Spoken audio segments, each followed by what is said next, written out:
What if life has never been responding to what you want, but to who you silently believe you are?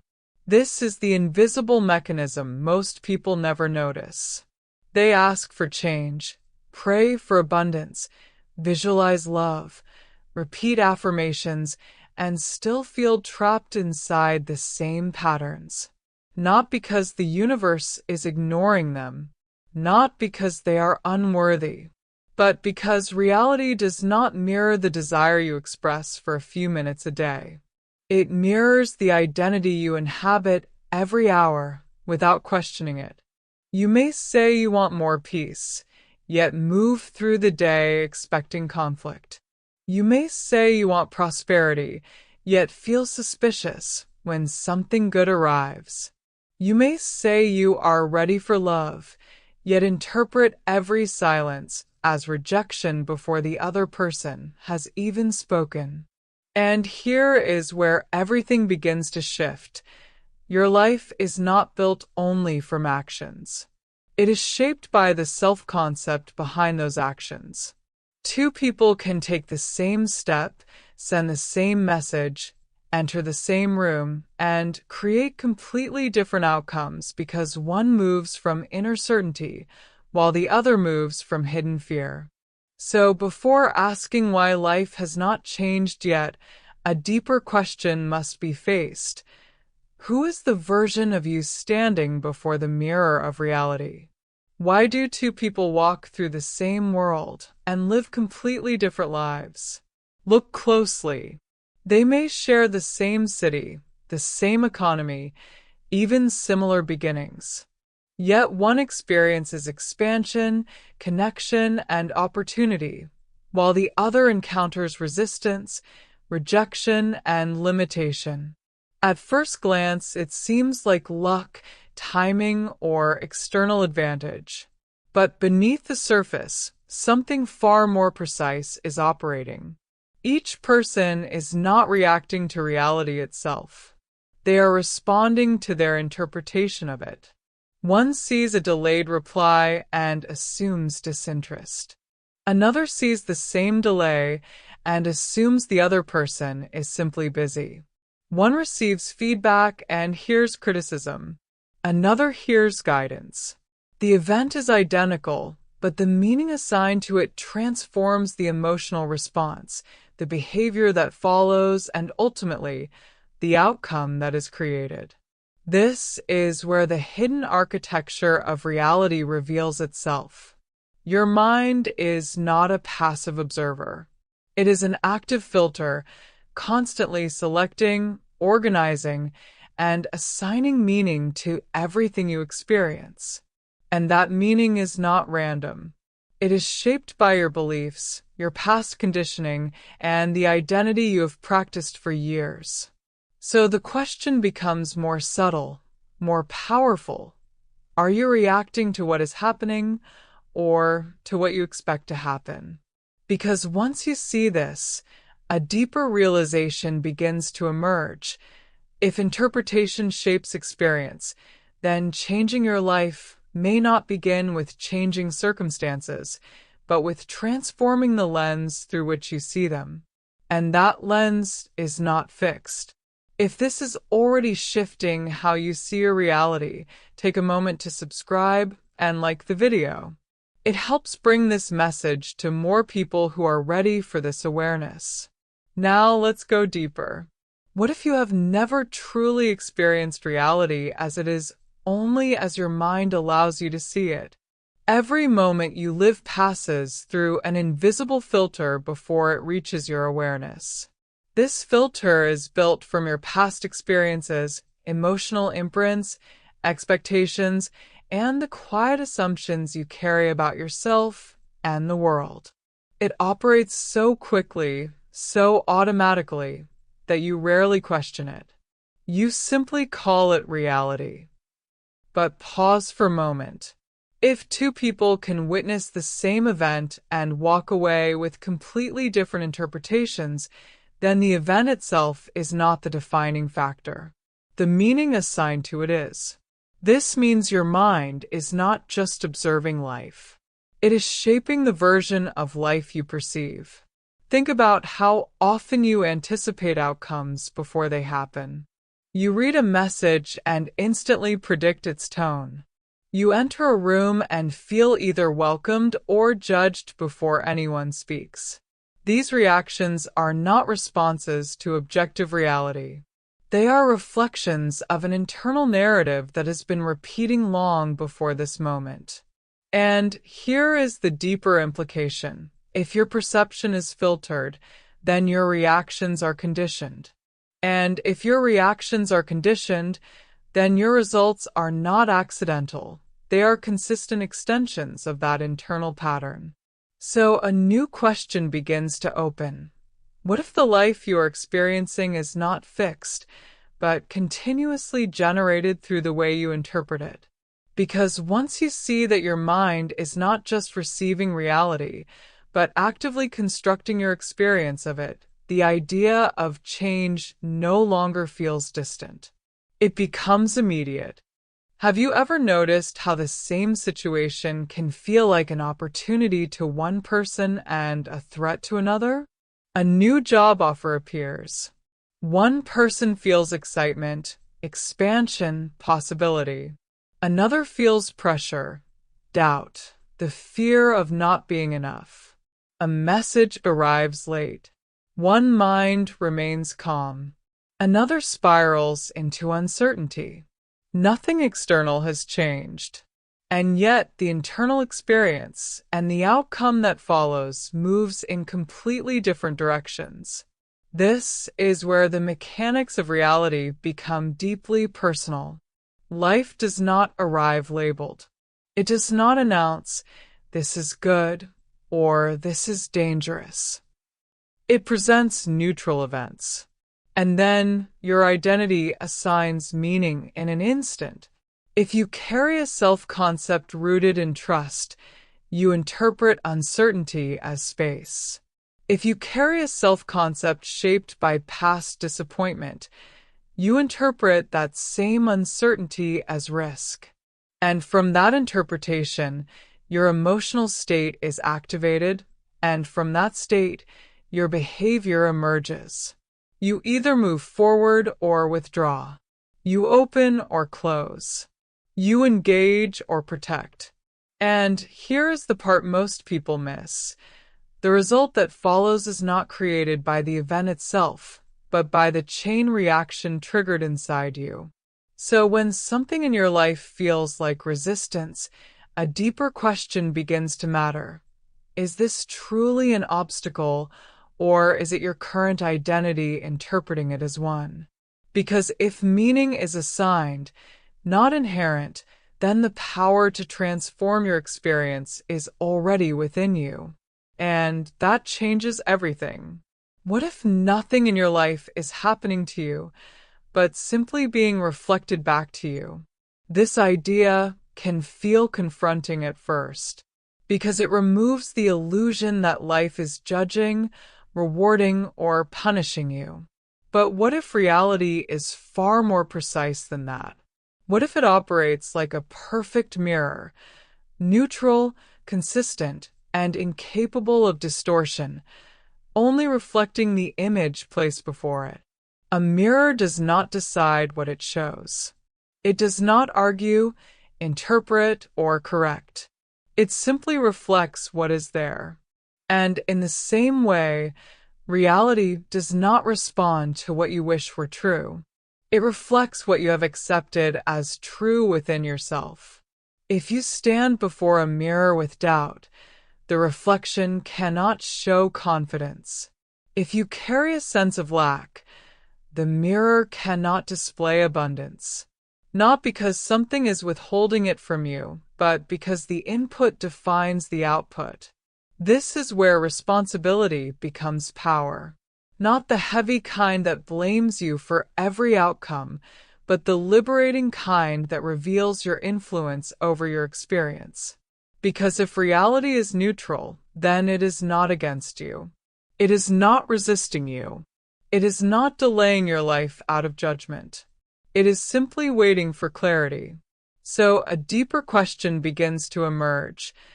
What are you consistently showing the mirror through your expectations, your reactions, your internal dialogue?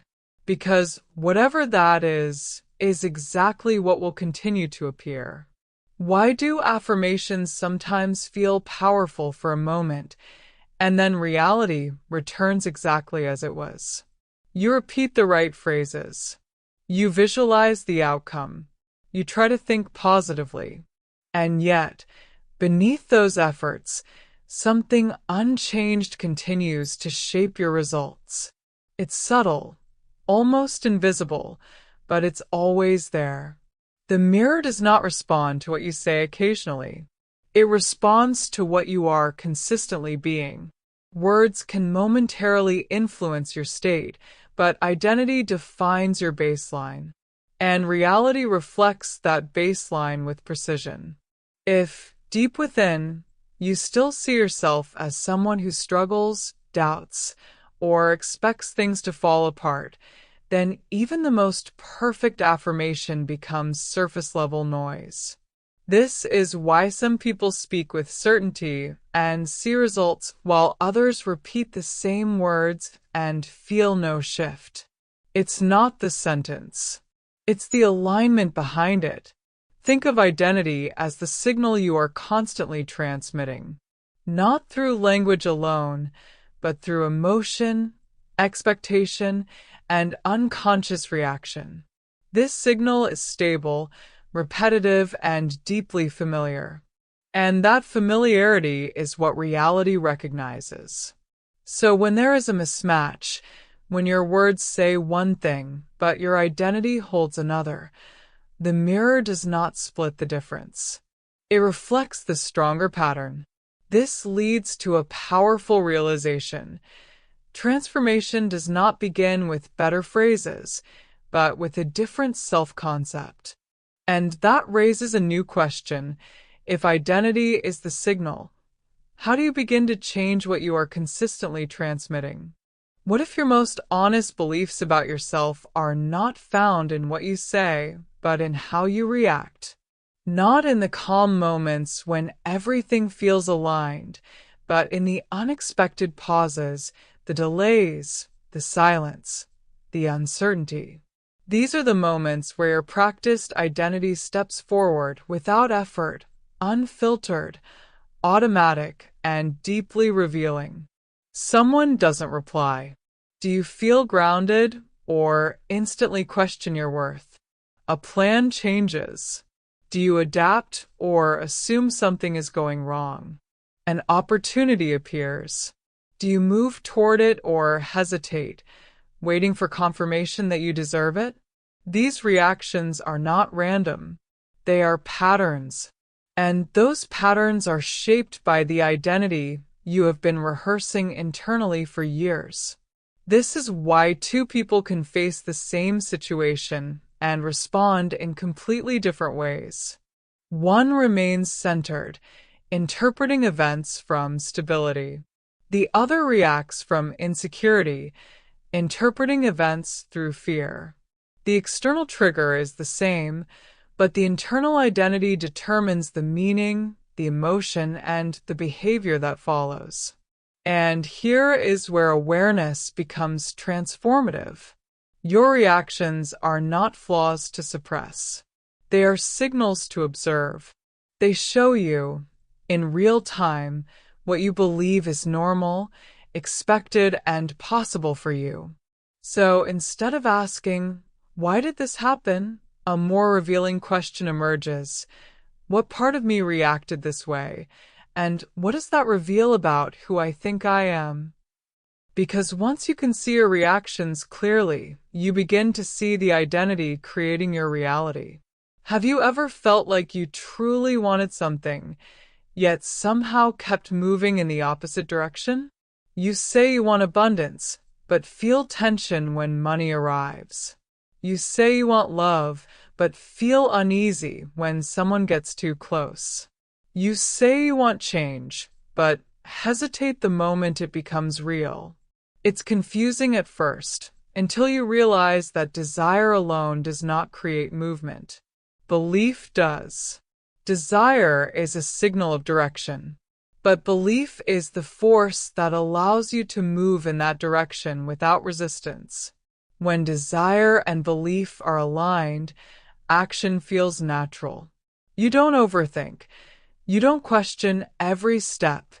You simply respond from a place of inner coherence. But when desire points one way and belief pulls another, friction appears. Doubt rises. Opportunities feel suspicious. Progress feels unstable. And this is where most people get stuck. They assume that wanting something strongly is enough. But if, beneath that desire, you still expect struggle, rejection, or limitation, then your system remains calibrated to produce exactly that. In this state, desire becomes noise, something you express consciously but contradict unconsciously. So a deeper question begins to form. What feels normal to you? Not what you wish for, but what you expect without effort. Because reality does not organize itself around your highest desires. It organizes itself around your most familiar expectations. And until those expectations shift, your desires will continue to feel just out of reach. What if the outcomes you resist the most are not signs that something is wrong, but signals showing you exactly where you are misaligned? Most people interpret unwanted results as proof of failure. A rejection becomes, I'm not good enough. A delay becomes, it's not working. A setback becomes, I'm off track. And in that interpretation, they miss the most valuable information available to them. Because every result, especially the ones you don't want, carries precise feedback about the identity you are operating from. If reality is a mirror, then outcomes are reflections, not punishments, not random events, reflections. And a reflection cannot show something that is not being projected. This means that when something in your life repeats, whether it's a pattern in relationships, finances, or opportunities, it is not there to frustrate you. It is there to reveal a consistent expectation, belief, or emotional pattern that has not yet been questioned. And here is the shift. Instead of asking, why does this keep happening to me? You begin to ask, what is this showing me about what I still expect to be true? This question changes everything because it moves you out of reaction and into observation, out of blame and into awareness. And once you can see the pattern clearly, you are no longer trapped inside it. Because the moment you recognize that a result is feedback, you reclaim the ability to change what is being reflected. And that is where transformation truly begins. Why does trying harder sometimes make everything feel heavier instead of moving you forward? You push more. You do more. You analyze more. You try to improve your strategy, refine your approach, and control every variable you can see. And yet, despite all that effort, something feels off. Progress becomes exhausting. Results feel inconsistent. And deep down, you begin to wonder if you are missing something fundamental. And you are. Because effort operates at the level of action, but identity operates at the level of origin. If the identity behind your actions is rooted in doubt, fear, or a sense of lack, then every action, even the correct one, carries that signal. You may be doing the right things, but you are doing them from the wrong place internally. And reality responds not to the surface of your behavior, but to the state from which it emerges. This is why over-effort often creates resistance. It is not just movement. It is movement fueled by urgency, by the need to prove, by the fear that something might not work unless you force it. And that underlying energy shapes the outcome. So the more you push from misalignment, the more you reinforce the very state you are trying to escape. This leads to a powerful realization. Doing more is not always the answer. Sometimes, the most effective shift is not external at all. It is internal, because when identity changes, action becomes lighter, clearer, and far more effective without needing to be forced. What if everything you've been trying to change was never the real cause? Think about how people usually respond when something feels off in their lives. They change routines, adjust strategies, switch environments, even distance themselves from certain people. On the surface, it looks like progress. It feels like movement. But often, despite all these changes, the same patterns quietly return. Different faces, same dynamics. Different opportunities, same outcomes. Why? Because the focus remains on the reflection, not the source. If reality is a mirror, then changing external conditions without shifting the identity behind them is like trying to alter your reflection by moving the mirror itself. You may create temporary variation, but the core image remains the same. This is why someone can leave a situation that felt limiting, only to recreate a similar experience elsewhere. Not because they are unlucky, but because the internal pattern, the expectation, the belief, the emotional baseline has not yet changed. And here is the deeper insight.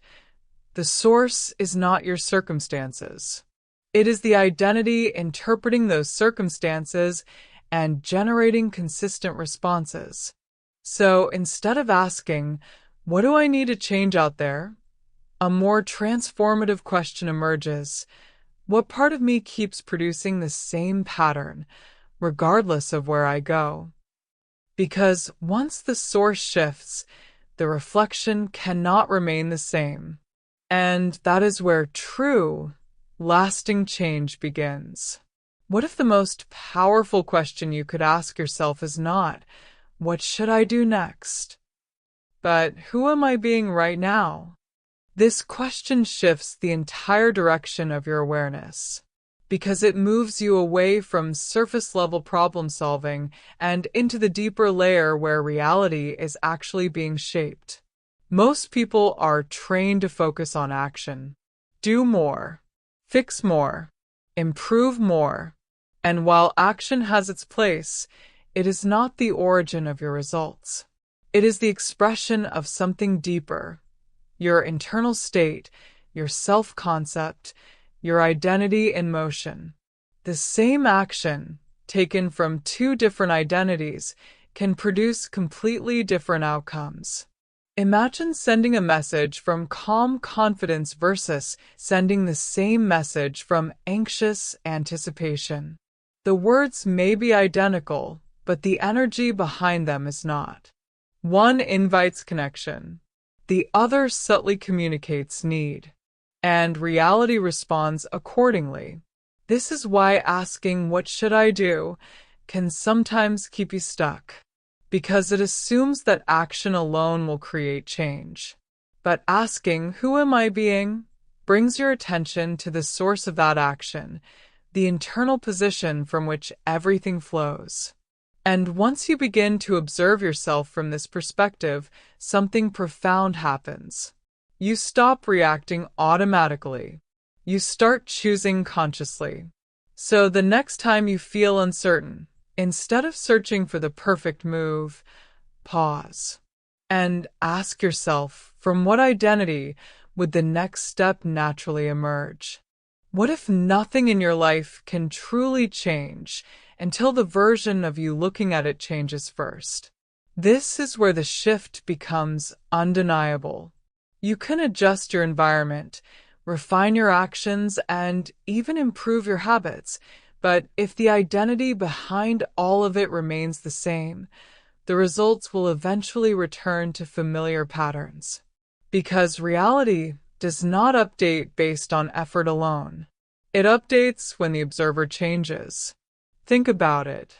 The way you interpret situations, the way you expect outcomes, the way you emotionally respond. These are all functions of who you believe you are. And as long as that internal reference point stays the same, your experience of life will continue to organize itself around it. But something remarkable happens when your self-concept begins to shift. When you no longer see yourself as someone who struggles, but as someone who moves with clarity. When you no longer expect rejection, but naturally anticipate connection. When you stop identifying with limitation and start identifying with possibility, the same world begins to respond differently. Not because the world changed first, but because the one perceiving it did. And here is the key. This shift is not about pretending or forcing a new identity. It is about recognizing that identity is not fixed. It is something you have been practicing, and something you can consciously choose to evolve. So the question becomes more precise, more powerful. If reality reflects who stands before it, who are you becoming now? Have you ever wondered why certain emotions seem to repeat, even when you want something different? You may tell yourself you are ready for calm, stability, and trust. But if your daily experience is filled with urgency, doubt, or subtle tension, then those states are not occasional, they are practiced. And what you practice becomes your baseline. This is what many traditions describe as frequency. Not as something abstract or mystical, but as the emotional and psychological state you return to most often. It is the atmosphere of your inner world. And over time, that atmosphere becomes familiar, so familiar that anything outside of it can feel uncomfortable, even if it is exactly what you say you want. If you are used to uncertainty, peace can feel strange. If you are used to struggle, ease can feel undeserved. If you are used to chasing, stillness can feel like loss. And without realizing it, you begin to recreate the familiar, not because it is ideal, but because it is known. This is how patterns are formed, not through one decision, but through repeated emotional states that become normalized. So when you ask why certain experiences keep returning, the answer is not always in the external world. It is in the internal frequency that has been consistently reinforced, which leads to a deeper awareness. Change is not just about choosing something new once. It is about practicing a different internal state until it becomes natural. Because whatever feels natural becomes your reality. What if your reality is not proving what is true, but constantly proving what you already believe? This is one of the most subtle and powerful mechanisms shaping your life. Your beliefs are not just passive ideas you carry in your mind. They are active filters that influence what you notice, how you interpret it, and how you respond. And through that process, they create loops. If you believe that people lose interest, you will become more attentive to signs of distance. You may read neutral behavior as withdrawal. You may react with hesitation or overcompensation. And that reaction can shift the dynamic in a way that actually creates the distance you feared. Not because your belief was accurate, but because it shaped your perception and behavior until it became real. The same pattern appears in every area of life. If you believe opportunities are rare, you overlook possibilities. If you believe success requires struggle, ease feels suspicious. If you believe you are not fully capable, you hesitate at the exact moment action is needed. And each time the outcome reflects that belief, it strengthens it. This is the loop. Perception leads to interpretation. Interpretation leads to behavior. Behavior leads to results. And results reinforce the original belief. But here is the shift. Once you can see the loop, you are no longer inside it unconsciously.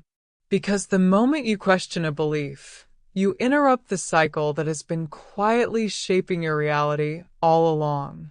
What if your present reality is not a verdict on who you are, but a delayed reflection of who you used to be? This idea changes how you interpret everything. Because most people look at their current results and assume they define their identity. If something isn't working, they conclude, "This is who I am." If something is missing, they assume, "This is all that's available to me." But reality does not update instantly. There is always a gap between internal change and external reflection, a delay. And within that delay, something important is tested, not your worth, but your consistency. If you begin to shift your identity today, your external world may still reflect yesterday's patterns. Old reactions from others, familiar circumstances, even repeated outcomes can continue to appear for a while. Not because nothing has changed, but because what you are seeing is the echo of a previous state. And this is where most transformations collapse. People start to change internally, but when the outside does not immediately confirm it, they revert. They interpret the delay as failure instead of recognizing it as transition. But consider this. If you maintain the new identity long enough, without needing immediate proof, the reflection must eventually update. It cannot do otherwise. So the real question becomes, can you remain aligned with who you are becoming, even when reality has not caught up yet? Because this gap is not empty. It is where the new version of you either stabilizes or disappears. What if the people who seem to attract different outcomes are not waiting for life to change, but choosing who they are before anything changes at all? This is the defining difference between reacting and creating. Most people look for evidence first. They wait for signs, confirmation, results, something external that tells them it's safe to believe differently. Only then do they allow themselves to feel confident, secure, or capable. But creators operate in reverse. They decide who they are being independent of current conditions, not as denial of reality, but as a conscious shift in identity. They do not ignore what is happening. They simply refuse to let it define who they are. This means they respond to situations from a chosen state, not a reactive one. They move with clarity before everything is clear. They remain steady before results are stable. They trust direction before there is proof. And this creates a very different chain of events. Because when behavior is no longer dictated by past evidence, new patterns begin to emerge. Different decisions are made. Different opportunities are noticed. Different responses are received. And over time, reality reorganizes around that new identity. This is not about pretending or forcing belief. It is about recognizing that identity is a choice you can practice, especially when it feels least supported by external conditions. So the question becomes more direct. Are you waiting for life to prove something to you, or are you ready to become someone new before it does? What if everything you've been trying to have has been waiting for who you are willing to become? This reverses the way most people approach life. The common belief is simple. Once I have what I want, then I will feel secure, confident, at peace. First the result, then the state. But reality does not follow that sequence. You do not become confident after success. You move into success because confidence became your internal baseline. You do not feel safe after everything stabilizes. Stability begins to appear when safety becomes your natural state. This is the principle. Being comes before having. And this is where resistance often appears, because it asks you to embody a state that is not yet reflected outside, to feel grounded without proof, to feel worthy without validation, to feel certain without guarantees. It can feel unnatural at first, even uncomfortable, because your system is used to responding to what it sees, not leading what it sees. But the moment you begin to shift your internal state, consistently, not occasionally, you change the origin point of your actions. You speak differently. You decide differently. You interpret differently. And over time, these subtle shifts compound into visible results. So instead of asking, "How do I get what I want?" a more powerful question emerges. Who would I need to be for this to feel natural in my life? Because once that identity is embodied, what you seek no longer feels distant. It begins to align. What if your identity is not defined in big decisions, but quietly confirmed in the smallest moments of your day? It's easy to imagine becoming a new version of yourself in dramatic situations, when everything changes, when the opportunity finally arrives, when life demands a different response. But transformation does not happen there. It happens in the unnoticed details. In the way you speak to yourself when no one is listening, in how you interpret a delay, a message, a look, in whether you assume stability or anticipate loss. These micro moments seem insignificant, but they are where identity is practiced, reinforced, and stabilized. If you say you are becoming someone who is calm, but react with urgency at the first sign of uncertainty, the old identity is still leading. If you say you trust the process, but mentally replay doubts throughout the day, the signal remains mixed. And reality does not respond to occasional alignment. It responds to what is consistent. This is why small moments matter so much, because they are frequent, they are automatic, and they either reinforce the old pattern or begin to establish a new one. So instead of waiting for a big turning point, a more precise awareness begins to form. How do you think when nothing is happening? How do you feel when there is no immediate result? How do you respond when no one is watching? Because these moments are not neutral. They are the foundation of the identity your reality will continue to reflect. What if the period where nothing seems to change is the most important phase of all? This is the moment most people misinterpret. They begin to shift internally. They become more aware, more intentional, more aligned with the identity they want to embody. And for a brief time, everything feels different inside. Clearer, lighter, more grounded. But then nothing changes outside. The same circumstances appear. The same patterns seem to repeat. The same lack of confirmation begins to whisper, "Maybe this isn't working." And this is where the test begins. Not a test from life, but a natural consequence of how transformation unfolds. Because if your external reality immediately confirmed every internal shift, there would be no need for stability, no need for depth. Identity would change as quickly as emotion, and just as easily collapse. But the delay creates something essential: consistency. It reveals whether your new identity is a temporary state or a true shift. Can you remain grounded when there is no proof? Can you stay aligned when the old reflection is still visible? Can you hold your internal position without needing constant validation? This phase is not empty.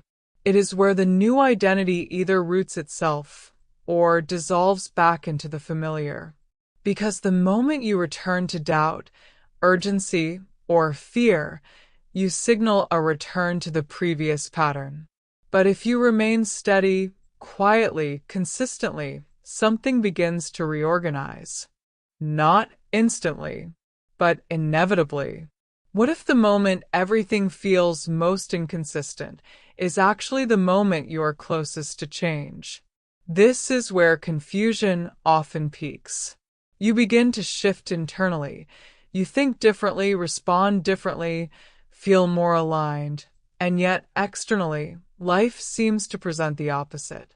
Old patterns resurface. Unexpected setbacks appear. Situations that feel familiar, almost repetitive, return with intensity. It can feel like regression. But what if it's not? When a new identity begins to form, the previous pattern does not disappear instantly. It still carries momentum. And as it unfolds, it can seem louder, more present, even more convincing than before. Not because it is stronger, but because it is reaching its final expression. This creates a moment of contradiction. You feel more grounded, yet circumstances test that stability. You feel more certain, yet external validation is absent. You feel different, yet reality still looks the same. And this is where many people step back. They interpret the contradiction as failure instead of recognizing it as transition. But consider this. If nothing challenged your new identity, how would it become stable? How would it deepen beyond a temporary feeling? Contradiction forces clarity. It invites you to choose again, consciously, deliberately, who you are being. So instead of asking, "Why is this happening again?" a more powerful question emerges. Can I remain who I chose to be, even when this appears? Because that moment of choice is where the shift becomes irreversible. What if the most powerful force shaping your life is not what you desire, but what you repeatedly observe? Attention is not passive. It is directional. Wherever you place it, you begin to energize, reinforce, and expand that experience within your perception. And over time, that repeated focus becomes the center around which your reality organizes itself. If your attention is constantly drawn to what is missing, your mind becomes trained to detect more absence. If you focus on what feels uncertain, you begin to interpret neutral situations as unstable. If you repeatedly revisit problems, you deepen their presence, not only in your thoughts, but in your emotional state and behavior. This is not about blame. It is about mechanics. Your mind prioritizes what you consistently highlight. It builds familiarity around it. And familiarity becomes expectation. From that expectation, your reactions emerge and your results follow. But the same principle works in the opposite direction. When you begin to notice small moments of alignment, subtle progress, unexpected ease, brief clarity, you are not forcing positivity. You are redirecting attention. You are training your perception to recognize a different pattern. And that pattern, once reinforced, begins to feel natural. So the question becomes precise and powerful. What are you consistently giving your attention to throughout the day? Because whatever that is, you are not just observing it. You are amplifying it. What if the problem is not what exists in your life, but what you keep placing at the center of it? There is a quiet habit most people don't notice. When something feels wrong, lack, uncertainty, tension, they begin to revolve around it.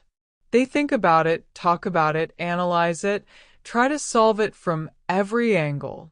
And in doing so, they unintentionally make it the focal point of their awareness. It becomes the center.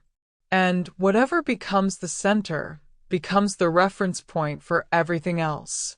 From that center, your thoughts expand outward. Your emotions organize around it. Your decisions begin to orbit it. And slowly, your entire experience starts to align with that central focus. This does not mean you are creating the problem intentionally. It means you are reinforcing its presence by continuously returning to it as the main point of attention. So even when you try to move forward, your internal orientation keeps pulling you back. But here is the shift. You do not need to deny what exists. You simply need to stop placing it at the center. When your attention begins to rest on stability instead of chaos, on possibility instead of limitation, something subtle changes. The problem may still exist, but it is no longer defining the entire field of your awareness. And when it is no longer the center, it loses its power to organize your reality. So the question becomes, what are you building your internal world around right now? What if the transformation you're waiting for is already happening in ways you've been overlooking? Most people expect change to arrive as a clear, undeniable breakthrough. Something obvious, something dramatic. But real transformation rarely begins that way. It starts quietly, through subtle shifts that are easy to dismiss if you're not paying attention. A conversation flows more naturally than before. A situation that once triggered you now feels lighter. An opportunity appears where there used to be none. A sense of calm shows up without effort. These are not coincidences. They are signals. They indicate that something internal has already begun to reorganize, that your perception is changing, that your responses are shifting. And because your responses are shifting, reality is starting to reflect something new. But here is the critical point. If you ignore these small confirmations, your mind will default back to the old narrative. It will say, nothing has really changed. And in doing so, it will reinforce the previous pattern. Recognition accelerates transformation. When you notice these subtle shifts and allow them to matter, you strengthen the new identity that created them. You give your mind a new reference point, something to build upon instead of something to dismiss. So instead of waiting for everything to change at once, a more powerful awareness begins to form. What is already different that I am not fully acknowledging yet? Because those small signals are not insignificant. They are the beginning of everything real. What if the most important decision you make is not about what is happening, but about how you choose to meet it? At every moment, you stand at a subtle crossroads. Not one that is visible externally, but one that defines the direction of your reality. You can react to what is already being reflected, or you can begin creating what comes next. Most people react. They look at what is in front of them, circumstances, results, behavior from others, and allow that to define their state. If things feel uncertain, they become uncertain. If something appears lacking, they feel lack. Their identity shifts based on the reflection. And in doing so, they reinforce it. But there is another way to move. You can acknowledge what is present without letting it define you. You can observe the reflection without becoming it. You can choose your internal state deliberately, even when the external world has not yet adjusted. This is where creation begins. Not by denying reality, but by refusing to let it dictate who you are being. By deciding, consciously, what identity you will embody in this moment, independent of what has already been shown. And from that place, your reactions change. Your interpretations shift. Your actions become aligned with something new. And over time, inevitably, the reflection follows. So the question that remains is simple, but profound.